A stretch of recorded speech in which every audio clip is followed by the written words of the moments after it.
Mabiyayang araw sa inyo, aking mga anak, na naririto sa templo ng Diyos. Mapapalad kayong lahat, sapagkat kayo'y muling naririto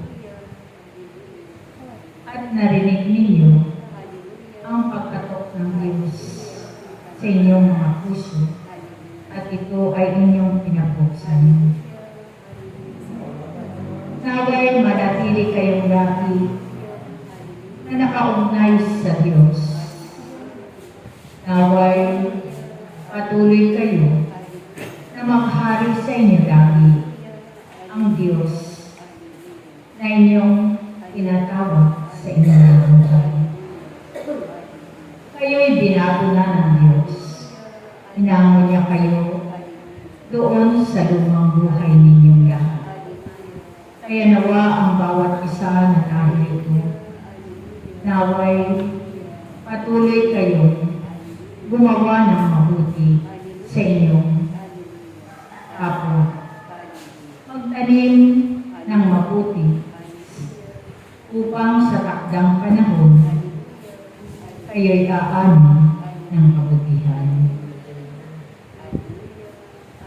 Kayo na narito ay tinawag ng Diyos, hinirang ng Diyos, ang kanyang banal na pangalan ay itinatak sa inyong buong katauhan. Kaya nawa, huwag na kayong muling magkakasala, aking mga anak, sapagkat kayo ay hinirang na ng Diyos.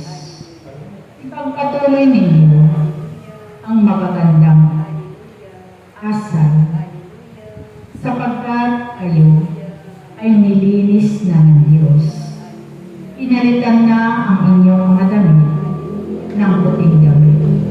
Kaya nawa, huwag na kayong magkasalang muli, sapagkat kayo ay hinirang na ng Diyos. Kaya nawa ang bawat isa na naririto, palaging ipagkatiwala ninyo ang inyong buhay sa Diyos. Kailanman ay hindi niya kayo pababayaan at tuloy niya kayong iniingatan sa inyong mga buhay. Palagi ninyong tandaan, aking mga anak, ang tunay na kapayapaan, kagalakan at kasaganaan ay nasa piling ng Diyos. Kaya nawa magpatuloy kayong gumawa ng mabuti sa inyong kapwa, sapagkat ang nais ng Diyos na kayong lahat na kanyang mga tinawag, naway makasama niya kayo sa kanyang kaharian.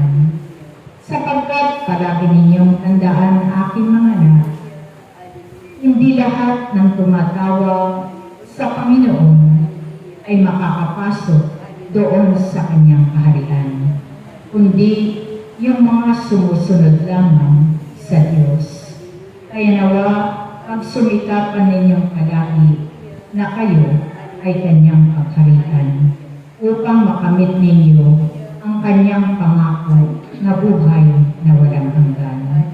Tandaan ninyo, aking mga anak, ang nananatiling umiibig sa Diyos ay may buhay na walang hanggan. Salamat sa inyong lahat na narito. Nawa magkita tayo muli sa araw ng bukas. Salamat sa inyong lahat.